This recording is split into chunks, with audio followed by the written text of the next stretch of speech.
debate, brevemente aí, uns 15 minutos. Temos um happy hour daqui a pouco, lá embaixo. Então, perguntas. Quem se candidata aí a fazer perguntas? Vinícius, por favor.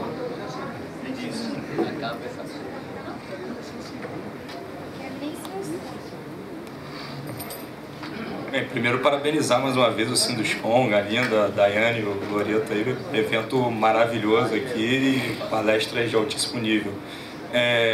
Muito bacana estar tendo esse bate-papo. Minha pergunta primeiro vai para a Daiane, que é o seguinte, eu achei até que o Bruno fosse mostrar, mas eu faço captura de imagem. Minha primeira é uma dúvida, se o sistema de vocês, você permite que a empresa é tipo um software as a service, ou seja, permite que eu capture as imagens com os meus drones e usar o seu software, ou vocês hoje capturam as imagens próprias?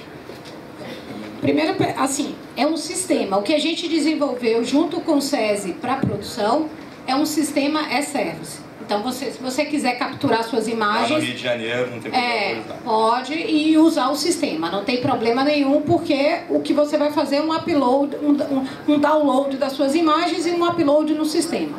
Então, isso é tranquilo.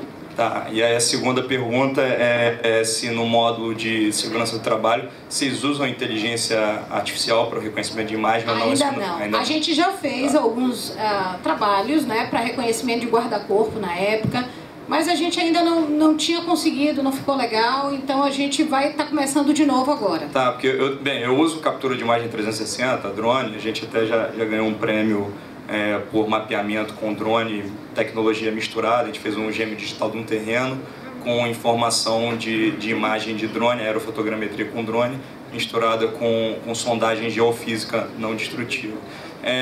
Mas então eu queria entender o seguinte, então eu uso captura 360, todas as minhas obras têm captura 360 também, e eu uso um software que é o HoloBuilder, né? É um software americano, e a gente também estudou na época o Struction Site, então eles fazem mais ou menos aquilo que vocês estão desenvolvendo agora, que eu vi, que é o comparativo, a gente compara com o modelo BIM e tal, e aí o próximo passo que eu estava querendo implementar, eu conversei com uma empresa que o nome era Smart Vid, não sei se o Bruno conhece, e aí virou Newmetrics, transformou em Newmetrics. E ela faz exatamente isso. Acho legal vocês darem uma olhada, porque ela pega as imagens, esse banco de imagem que você captura na obra, que já tem, ela tem integração nativa com o Struction Site, está fazendo com o HoloBuilder a meu pedido, para poder, com inteligência artificial, já mapear tudo isso. Acho que é interessante dar uma olhada nisso. E aí ele já faz essa análise preditiva, que o Holy Grail da história é a análise. Quando você fala de análise preditiva, eu fiquei aqui louco. Então, assim, acho que você ter o report, o BI, é uma coisa, já é o que o Bruno falou, isso já é realidade, né? Tem que ter. Agora, eu quero saber o seguinte, qual é a minha obra que tem a maior chance de ter acidente nos próximos 2 meses? É isso que eu quero saber hoje. A gente deu uma pesquisada em softwares na época, mas a gente optou, nesse caso da câmera 360, não usar um software de prateleira. A gente queria entender, na verdade, a lógica. Primeiro, para saber a dificuldade, como é que poderia integrar. Obviamente já tem software de prateleira que fazem isso, né? Mas a gente queria ver, e a gente pode integrar isso no gêmeo digital como? Porque o software de prateleira não integra no gêmeo digital. Ele não trabalha de forma analítica. Então a gente precisou começar do comecinho, como é que a gente compara, como é que a gente insere no BIM, para a gente poder chegar lá e, agora a gente já entende esses softwares comerciais e a gente pode avançar nessa parte preditiva, que é esse segundo projeto, esse projeto mais atual que a gente começou agora, que a gente vai trabalhar mais nessa parte preditiva. Ok. Posso aqui? Pode? Posso seguir aqui? Pode. Tá. Depois segura aqui. Agradecer ao Sinduscom pela oportunidade. Meu nome é Raimundo Dória, parabéns. Professora maravilhosa, Daiana, Bruno. Queria trazer 2 questões rapidinho. Seria com relação às novas tecnologias que nós temos chegando aqui no Brasil, tipo 5G, e a médio prazo nós vamos ter já a computação quântica. Dentro desse aspecto que vocês estão estudando e esse review maravilhoso que vocês colocaram, o que é que vocês acham que nós podemos estar enfrentando com eles? Nós vamos enfrentar ou nós vamos ter a colaboração deles inicialmente? Principalmente que o nosso mercado, ele, como a professora Dana falou, ele é muito difícil na implantação de sistemas de inovação e essa dura realidade. E se porventura nós não adequarmos a essa realidade, será que nós vamos ser absorvidos por mercado internacional? Esse é o risco que nós corremos, ou seja, de grandes grupos construtores internacionais. Eles começarem a vir para o nosso mercado em função de ter essa tecnologia. Obrigado. Bom, eu vejo que, falando primeiro sobre o 5G, né, é um exemplo de processo evolutivo em etapas, né? Então, entre sair o edital, nas primeiras cidades começarem a ter isso disponível e, de fato, estar presente no Brasil inteiro, vai uma década, né? Hoje a gente não tem 4G presente no Brasil inteiro, né?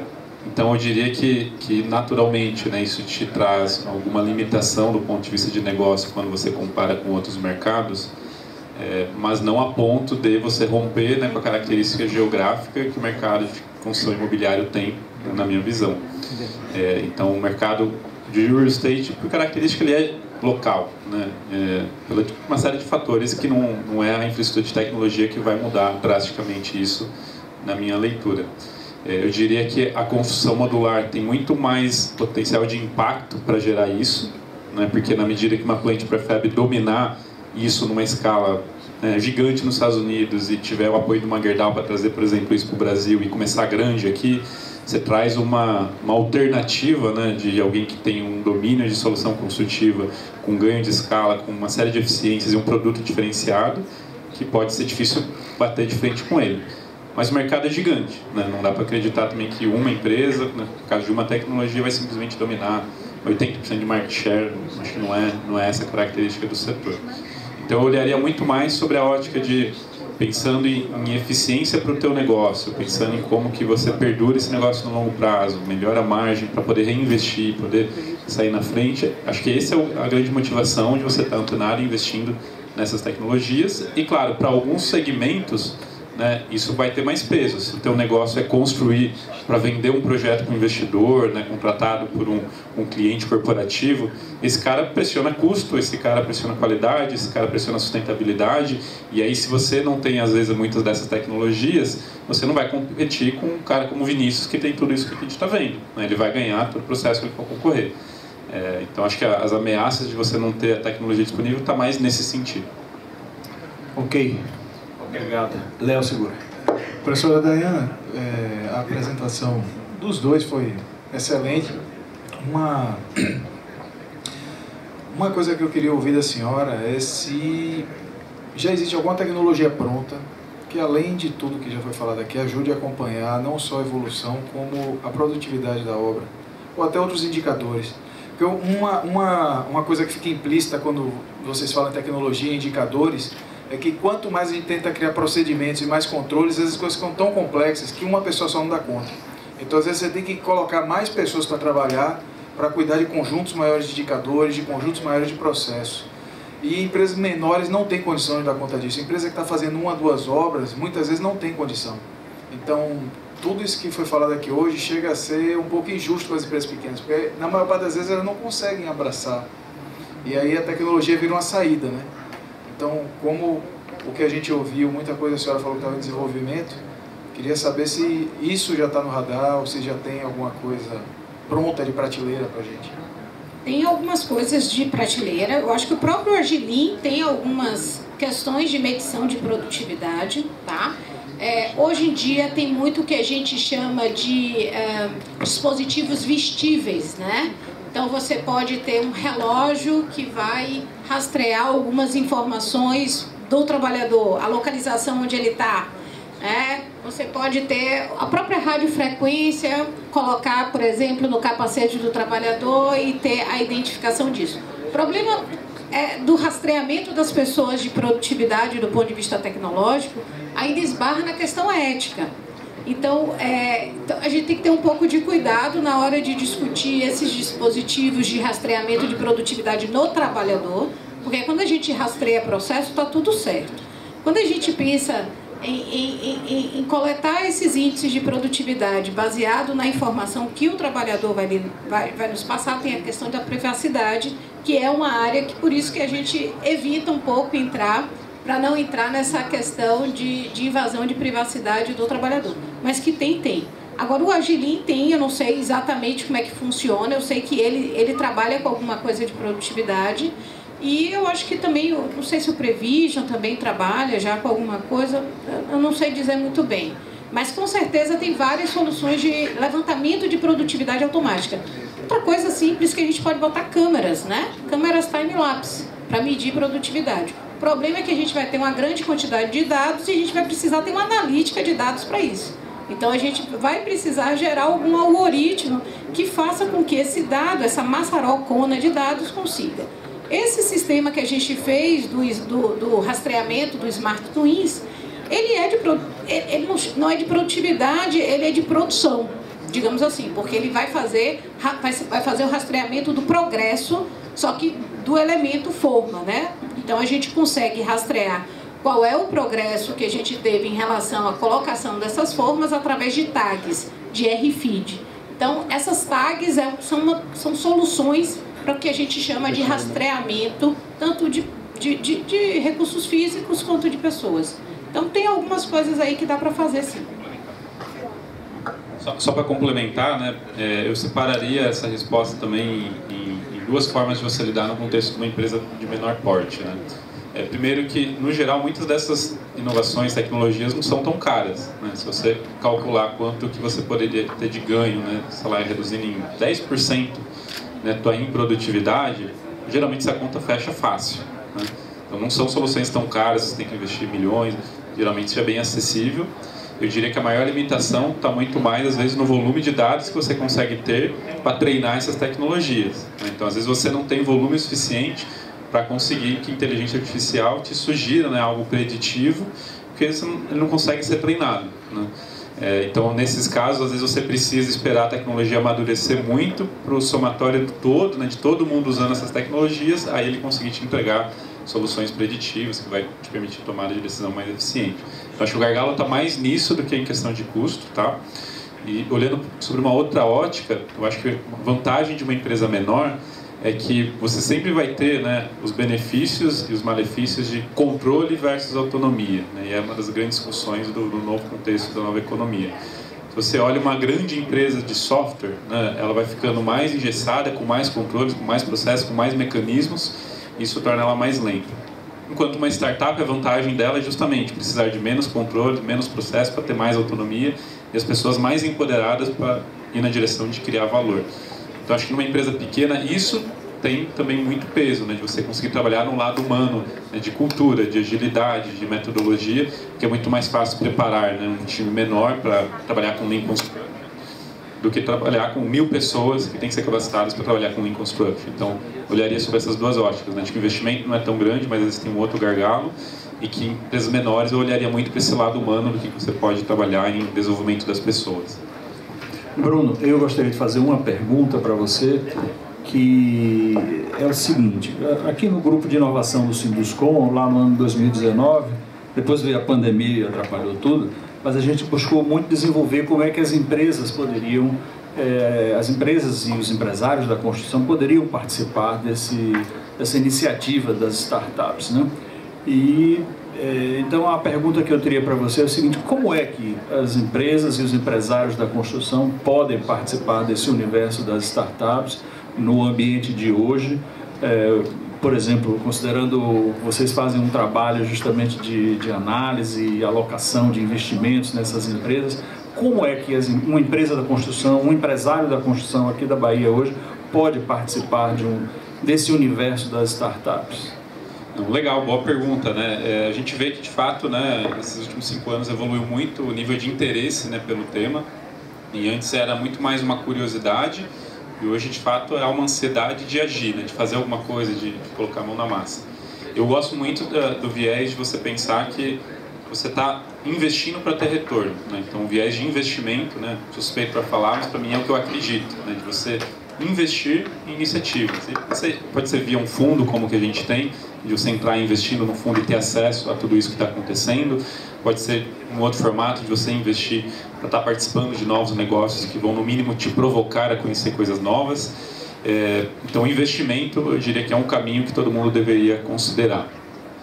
Além disso, né, tem outros caminhos que pode te permitir estar conectado, né, a muito disso que a gente está falando, né? Mas geralmente são caminhos que vai exigir uma proatividade muito grande de você ir atrás, de participar dos eventos, participar do encontro, de ir numa missão internacional, de conhecer essas novas tecnologias, como o Vinícius comentou, e às vezes você não vai ter tempo, ou às vezes o teu nível de maturidade no tema está tão distante que demanda um esforço muito grande para você entrar na mesma página do que a gente estava falando aqui. Então é sempre um pouco esse trade-off, né, do quanto você pode dedicar de energia para você sozinho conseguir, né, acompanhar o que está acontecendo, e com a chance de sempre estar um passo atrás, né, porque naturalmente não é o teu dia a dia, versus um caminho de conseguir investir e encontrar uma forma de participar desse grupo, né, que já está, né, ambientado com isso, está discutindo isso diariamente, te expondo a oportunidades sem você necessariamente precisar sozinho correr atrás. Eu diria que esses dois caminhos são os recomendados. Bom, então, já que estamos caminhando aqui para o encerramento, eu estou vendo que não tem mais nenhuma pergunta, então eu gostaria de agradecer muito a professora Dayana pela exposição que fez e pelo desenvolvimento do trabalho ao longo dos últimos anos. A gente viu isso começando e estamos vendo agora os resultados. Então parabéns a você, Dayana, e a toda a equipe. Parabéns ao Bruno também pelo seu trabalho, pela Terracota Ventures. Acho que a Terracota é esse ambiente onde você tem todo esse mundo de startups e de investimentos acontecendo. Então, desejo a você também muito sucesso aí nas iniciativas do grupo. E vou deixar aí 15 segundos para cada um fazer o encerramento e depois nós vamos para o happy hour lá embaixo. Obrigada, Galindo. Queria agradecer imensamente, né? Na verdade, falar um pouco que o que a gente vem desenvolvendo na universidade é um trabalho um pouco de formiguinha, mas que tem um apoio muito grande da indústria. Como eu falei, o GTEC, ele busca desenvolver soluções que a gente possa aplicar no mundo real. Então é preciso ter o investimento das empresas, né, construtoras, o interesse das empresas construtoras em acreditar, né, aquela questão de acreditar nessa inovação para que a gente possa caminhar um pouco mais, né, nessas soluções que vão resolver os problemas nossos, né, daqui do dia a dia. É claro que a gente pode estar comprando soluções internacionais, mas a gente está tentando buscar identificar os problemas reais que a gente tem aqui. Então o investimento, né, a participação da indústria, o Sinduscon sempre apoiando nossas pesquisas, a ADEME, a CEBIC também sempre investindo muito na gente, as empresas construtoras que são nossas parceiras. Isso faz com que a gente consiga realmente avançar, né, não só do ponto de vista do conhecimento científico, mas do conhecimento técnico, né, para que a gente possa implementar essas soluções. Então, obrigada mais uma vez.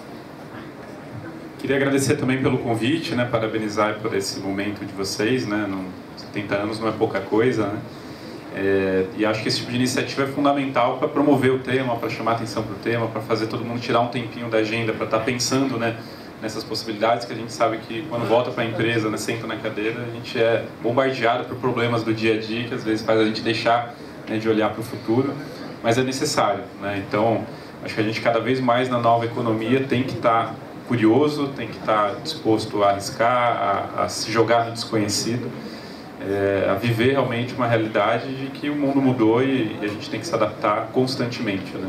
Então, parabéns por quem passou o dia aqui, vai estar amanhã aqui, porque isso é fundamental para o setor evoluir. Muito obrigado. Obrigado. Obrigado aos nossos palestrantes.